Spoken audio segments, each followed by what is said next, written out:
AP ప్రభుత్వం cinema రేట్లు పెంచడం అనేది నిర్మాతలకు, డైరెక్టర్లకు, పెద్ద హీరోలకు లాభం చేకూర్చడానికే తప్ప సామాన్య ప్రజలకు ఒరిగేది ఏమీ లేదు.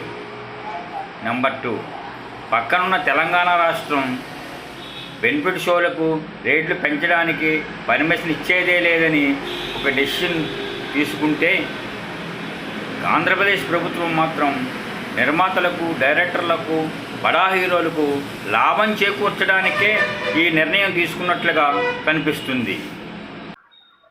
రైతులు 5-6 నెలలు ఎండకు, వానకు కష్టపడి పంట పండిస్తే ఆ పంటకు గిట్టుబాటు ధర లేక మార్కెట్లో విలవిలలాడుతున్నారు. వేసి పదవులు కట్టబెడితే ప్రభుత్వంలో ఉన్న పెద్దలకు మాత్రం ప్రజల కష్టాలు కానరావటం లేదు. పోనీ ఒకవేళ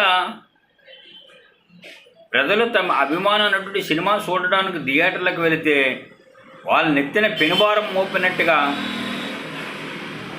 800, 700, 1200 టికెట్ రేట్లు, వాళ్ళ ఇష్టం వచ్చినట్టు టికెట్ రేట్లు పెంచి వాళ్ళ జోబీలకు చిల్లులు పెడుతుంది ఈ గవర్నమెంట్.